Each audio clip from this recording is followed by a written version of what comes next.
Hello दोस्तों, green garden channel Lucknow में आपका स्वागत करता हूं। और आज हम एक डिस्कस करने जा रहे हैं एक प्लांट को। इसका नाम है क्रोटन। वेल नोन प्लांट है, नर्सरीज में आपको बहुत आसानी से मिल भी जाता है और इसकी बहुत सारी वैरायटीज़ आती हैं।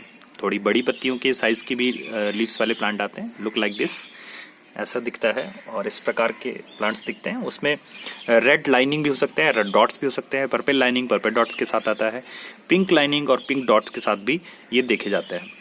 बहुत सारी वैरायटीज़ इनकी मिलती हैं नर्सरी में। मान के चलिए अगर महीने भर में प्लांट्स कुछ बिकते हैं वहाँ नर्सरीज में, तो उसमें 10% संख्या तो क्रोटन की रहती है। 10 से 12% क्रोटन्स बिकते ही बिकते हैं, क्योंकि ये दूर से ही लोगों को आकर्षित करते हैं। इनकी पत्तियों का जो रंग है इनको बहुत ही लोगों को आकर्षित करता है और इनको लोग रखते हैं अपने घरों में। इंडोर भी रखते हैं और ऑफिसेज में रखे जाते हैं इंडोर। बाकी आप इन्हें आउटडोर भी रख सकते हैं, बट डायरेक्ट सनलाइट में इनको न रखें। डायरेक्ट सनलाइट में रखने पे इनका जो कलर है वो प्रभावित हो जाता है, कलर हल्का हो जाता है। अगर आपको कलर इस तरीके का चाहिए जिस तरह के लीव्स हैं अभी, तो आपको थोड़ा ऐसी जगह पे प्लांट्स को रखना चाहिए जहाँ धूप छन कर के आ रही हो। मतलब रोशनी चाहिए, बस इंटेंसिटी नहीं होनी चाहिए लाइट में। अगर उसकी तीव्रता ज़्यादा है, इंटेंसिटी ज़्यादा है, तो फिर ब्लर होने लगेंगी पत्तियाँ। थोड़ा उनका मतलब हीट ज़्यादा हो जाएगी तो पत्तियाँ खराब हो सकती हैं। जैसे मैं दिखा रहा हूँ इस प्लांट को, ये ज़्यादा धूप में रखा हुआ है, तो देखिए पत्ते इसके कैसे हो गए हैं। ये पत्ते हल्के हल्के होने लगे हैं, इनका कलर उड़ गया है। तो कलर उड़ने की वजह क्या है कि ये धूप में रखा हुआ था। बाकी ये थोड़ा सा शेड में है जहाँ धूप थोड़ा सा रोशनी इन पे ज़्यादा आती है और उन धूप की गर्मी कम पड़ती है। तो बात कर लेते हैं इसकी पहले नेटिव कंट्रीज़ की, कि किस नेटिव कंट्री से बिलोंग करता है। तो इनकी नेटिव कंट्री है। नेटिव कंट्री का मतलब ये कहाँ पे ओरिजिनेट है, इनका ओरिजिन सेंटर कहाँ पे है। तो इंडोनेशिया है, मलेशिया है, ऑस्ट्रेलिया, वेस्टर्न पैसिफिक ओशियन के आइलैंड पे ये बहुतायत मात्रा में पाए जाते हैं। वहाँ पे ये स्क्रब्स के रूप में पाए जाते हैं। स्क्रब्स फॉर्म वो होती है जिसमें छोटे घास के मैदान जैसे जंगल होते हैं, उनमें ये पाए जाते हैं। तो उनकी संख्या यहाँ पे ज़्यादा होती है इंडोनेशिया वगैरह में। बॉटनिकल नेम है इसका कोडियम वेरीगेटम के नाम से जाना जाता है। बाकी इसके लोकल नेम बहुत सारे हैं। कई लोग इन्हें fire croton, golden croton, variegated croton और क्रोटन वेरीगेटम के नाम से जानते हैं। ये यूफोर्बिएसी फैमिली का मेंबर है। बात करते हैं अब नेक्स्ट टॉपिक पे कि इसका ग्रोइंग मेथड क्या है, इसको हम ग्रो कैसे करते हैं, कैसे ग्रो कर सकते हैं। तो इसको ग्रो करने के लिए 2 ही मेथड है। आप इसको कटिंग कर सकते हैं। 4 से 5 इंच की आप कटिंग ले लीजिए और उसको कंपोस्ट में या गार्डन सॉइल और कंपोस्ट दोनों के मिक्सचर में लगा दीजिए। रेनी सीजन में लगाएंगे तो भी आपको अच्छे रिजल्ट्स मिलेंगे, और फरवरी के बाद आप ग्रोइंग सीजन मार्च में लगाएंगे तब भी आपको अच्छे रिजल्ट्स कटिंग्स में मिल जाएंगे। बाकी आप किसी भी सीजन में बहुत ज़्यादा गर्मी नहीं होना चाहिए, थोड़ा मॉइस्चर होना चाहिए। चाहे वो आपका जुलाई से लेकर के नवंबर तक का महीना हो, अगर आप लखनऊ जैसे किसी सिटी में रह रहे हैं, या मार्च से लेकर के इधर आपका मार्च से मिड अप्रैल मई तक अगर आप इसमें एयर लेयरिंग करते हैं तो एयर लेयरिंग के थ्रू भी आपको अच्छे रिजल्ट्स मिल सकते हैं। एयर लेयरिंग पे मैं जल्दी ही वीडियो बनाने वाला हूं, बट आपको बता देता हूं कि एयर लेयरिंग क्या होता है।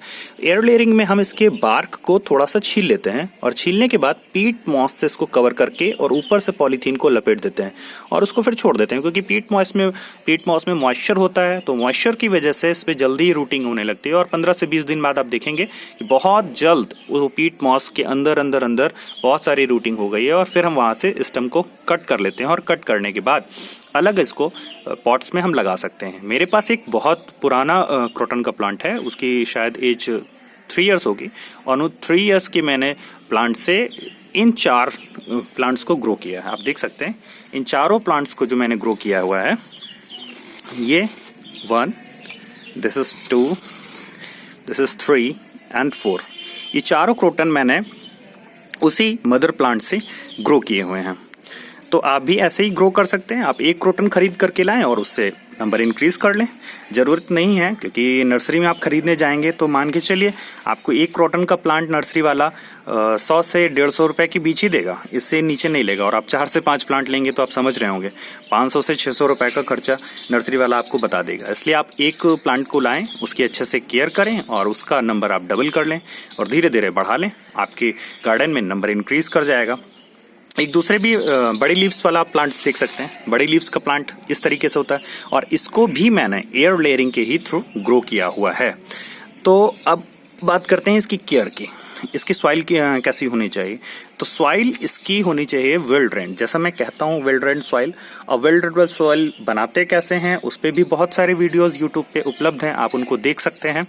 बाकी वेल ड्रेन्ड सॉइल बनाने के लिए आप 40% यूज़ कर सकते हैं गार्डन सॉइल, और उसमें 40% कंपोस्ट मिला सकते हैं, 20% आप बालू मिला सकते हैं इसकी मिट्टी में। तो इसको ऐसा करने से इसका ड्रेनेज सिस्टम भी अच्छा रहेगा, और इसमें पानी नहीं टिकेगा ज़्यादा दिन तक पानी नहीं टिकना चाहिए, क्योंकि ज़्यादा दिन तक पानी टिकेगा तो रूट रॉट हो जाएगा। रूट रॉट का मतलब इसमें फंगस लगेगा, और फंगस लगने पे ये प्लांट जल्दी ही डाई कर जाता है। कुछ लोगों से गलतियां होती हैं क्रोटन को लाने में, और उसको ला करके इसको वेल ड्रेन्ड सॉइल में न लगा करके ऐसी सॉगी सॉइल में लगा देते हैं। सॉगी सॉइल में मतलब पानी रुकेगा, और पानी रुकेगा तो प्लांट्स जल्दी ही डाई कर जाएगा, मर जाएगा। इसलिए आप ध्यान रखें कि इसको वेल ड्रेन्ड सॉइल में ही लगाना है। अगली बात करते हैं पानी, इसके मॉइस्चर को पानी कैसे देना है। तो पानी देना है इसको प्रॉपर मेंटेनेंस, इसको पानी की इस तरह से करनी है कि पानी की जो मॉइस्चर है वो बना रहना चाहिए, पानी नहीं बना रहना चाहिए।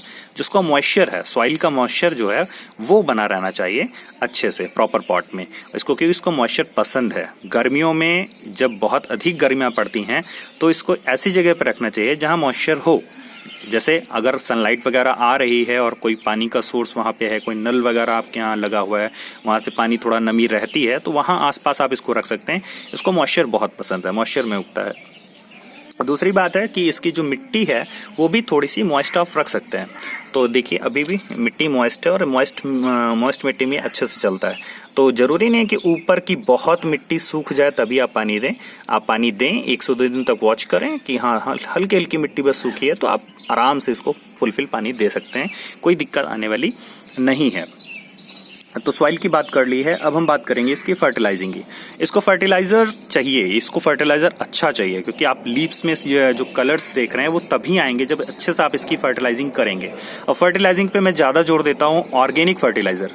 ऑर्गेनिक फर्टिलाइजर में आप कंपोस्ट डालिए, जो लीफ की कंपोस्ट बनाई जाती है। गार्डन के आपकी जो लीव्स हैं उसको आप फर्मेंट करके, डिकम्पोज करके जो आप बनाते हैं उसको डाल सकते हैं, या गोबर की सड़ी खाद को भी यूज़ कर सकते हैं। छोटा सा पॉट है 4 से 5 इंच का, तो उसमें आप 1 मुट्ठी गोबर की खाद डाल दीजिए, और 10 से 15 दिन में डाल दीजिए, तब भी अच्छा है। और ऊपर की लीव्स की देखभाल करने के लिए आप 1 लीटर पानी में आधा चम्मच NPK डाल करके स्प्रेयर से स्प्रे कर दिया जाए करिए, तो ये जो एकदम रिफ्रेश रहती हैं लीव्स, नई नई लीव्स उगती भी हैं, उनको भी हेल्प होता है, नरिशमेंट मिलता है, क्योंकि ऊपर से नाइट्रोजन, फास्फोरस, पोटेशियम आप दे रहे हैं, तो लीव्स थोड़ा सा एब्जॉर्ब करती हैं, तो रिफ्रेशिंग फील करती हैं, और बहुत अच्छी लगती हैं लीव्स देखने में। बहुत अच्छा आपका प्लांट लगेगा, आप इस तरीके से इसकी केयर कर सकते हैं।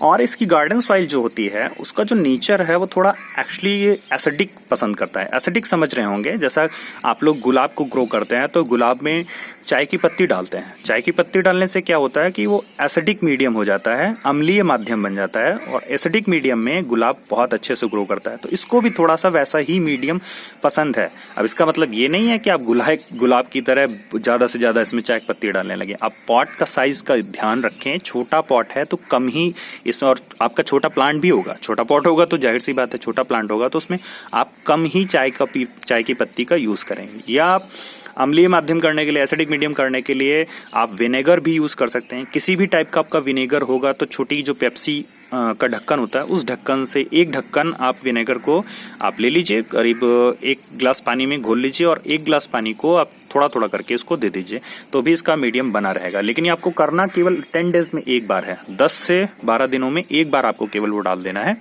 बस उसके बाद नहीं देना। खाद भी आपको केवल 15 दिन पे अंतराल पे देनी है। 15 डेज पे आप इसको कंपोस्ट दीजिए या गोबर की खाद दीजिए, वो भी चलेगा। DAP अगर आप देना चाहते हैं तो फिर गोबर की खाद मत दीजिए, गोबर की खाद या NPK मत दीजिए। DAP डालना चाहते हैं 3 से 4 दाने आप 15 दिन के अंतराल पे डाल सकते हैं। DAP से भी आपको अच्छे रिजल्ट्स मिलते रहेंगे। बाकी इसका सनलाइट का ध्यान रखिएगा। शेडी एरिया में, बहुत ज़्यादा शेडी एरिया में रखने से ग्रीनिश हो जाएंगी लीव्स, येलो डॉट्स नहीं होंगे, और सनलाइट थोड़ा थोड़ा छन करके पड़ती रहेगी, रोशनी इस पे पड़ती रहेगी, तो लाइट से बहुत अच्छा इसका रिजल्ट आएगा, और इस पे येलो डॉट्स ये मेंटेन रहेंगे, येलो लाइनिंग मेंटेन रहेंगे।